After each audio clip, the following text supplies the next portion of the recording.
ಮಲಬದ್ಧತೆಯು ಎಲ್ಲಾ ಕಾಯಿಲೆಗಳಿಗೆ ಮೂಲ ಕಾಯಿಲೆಯಾಗಿದೆ. ಮಲಬದ್ಧತೆ ಎಂದರೆ ಸಂಪೂರ್ಣವಾಗಿ ಮಲವಿಸರ್ಜನೆಯಾಗದಿದ್ದರೆ ಅದನ್ನು ಮಲಬದ್ಧತೆ ಎನ್ನುತ್ತೇವೆ.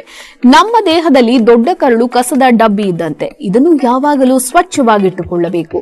ಮಲವು ಶರೀರದಲ್ಲಿ ಸ್ವಲ್ಪವಾದರೂ ಉಳಿದುಕೊಂಡರೆ ಇದರಿಂದ ಗ್ಯಾಸ್ಟ್ರಿಕ್, ಹೊಟ್ಟೆ ಉಬ್ಬರ, ಎದೆಉರಿ, ಹುಳಿತೇಗು, ಅಜೀರ್ಣ ಉಂಟಾಗಿ ತಲೆನೋವು, ಆಲಸ್ಯ, ಸೋಮಾರಿತನ, ಜಡದೇಹದ ಅನುಭವಗಳು ಪ್ರಾರಂಭವಾಗುತ್ತವೆ. ಇದು ಹೀಗೆ ಮುಂದುವರೆದರೆ ಅಲ್ಸರ್ ಕಾಯಿಲೆ ಮತ್ತು ಪೈಲ್ಸ್ ಕಾಯಿಲೆಗಳಿಗೆ ದಾರಿ ಮಾಡಿಕೊಡುತ್ತದೆ. ಶರೀರದಲ್ಲಿ ನಾರಿನ ಅಂಶ ಕಡಿಮೆಯಾದರೆ ಮಲವಿಸರ್ಜನೆ ಸರಿಯಾಗಿ ಆಗುವುದಿಲ್ಲ. ಆದ್ದರಿಂದ ನಾರಿನ ಅಂಶಗಳು ಇರುವ ತರಕಾರಿಗಳನ್ನ ಅಂದ್ರೆ ಗೋರಿಕಾಯಿ, ಮೆಂತೆ ಸೊಪ್ಪು, ಹೀರೆಕಾಯಿ, ಚಪ್ಪರದ ಅವರೆಕಾಯಿ, ಹಸಿ ಕ್ಯಾರೆಟ್, ಬೀನ್ಸ್, ಹಸಿ ತರಕಾರಿಗಳು, ಖರ್ಜೂರ ಇತ್ಯಾದಿಗಳನ್ನು ದಿನನಿತ್ಯದ ಆಹಾರದಲ್ಲಿ ಸೇವಿಸಬೇಕು. ಸಾಕಷ್ಟು ನೀರು ಕುಡಿಯಬೇಕು. ಅಗತ್ಯವಾಗಿ ಹಣ್ಣುಗಳ ಸೇವನೆ ಕೂಡ ಮಾಡಬೇಕು. ಬೆಳಿಗ್ಗೆ ಎದ್ದ ತಕ್ಷಣ ದೊಡ್ಡ ಲೋಟದಲ್ಲಿ ಬೆಚ್ಚಗಿನ ನೀರು ಕುಡಿಯುವುದನ್ನು ಅಭ್ಯಾಸ ಮಾಡಿಕೊಳ್ಳಬೇಕು. ಆಹಾರ ಸೇವಿಸುವಾಗ ನಿಧಾನವಾಗಿ ಶ್ರದ್ಧೆಯಿಂದ ಊಟ ಮಾಡಬೇಕು.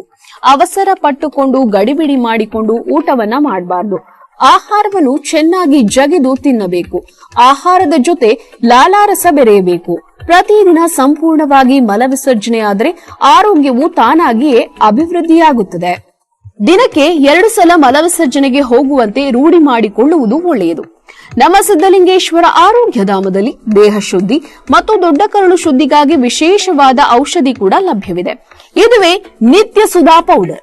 ಇದು ಅಪ್ಪಟ ಗಿಡಮೂಲಿಕೆಗಳಿಂದ ಕೂಡಿದ್ದು ಯಾವುದೇ ಅಡ್ಡ ಪರಿಣಾಮವಾಗುವುದಿಲ್ಲ.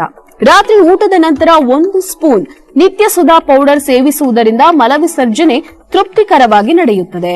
ದೇಹ ಶುದ್ಧಿಯ ಕಾರ್ಯ ಪ್ರಾರಂಭವಾಗುತ್ತದೆ. ಆರೋಗ್ಯದಲ್ಲಿ ಬಹಳ ಚೇತರಿಕೆ ಕಾಣಿಸಿಕೊಳ್ಳುತ್ತದೆ. ಹೊಸ ಉತ್ಸಾಹದ ಅನುಭವವಾಗಿ ಶರೀರ ಚಟುವಟಿಕೆಗಳಿಂದ ಕೂಡಿದ್ದು ನಿಮ್ಮ ಕೆಲಸ ಕಾರ್ಯಗಳು ಸುಗಮವಾಗುತ್ತದೆ.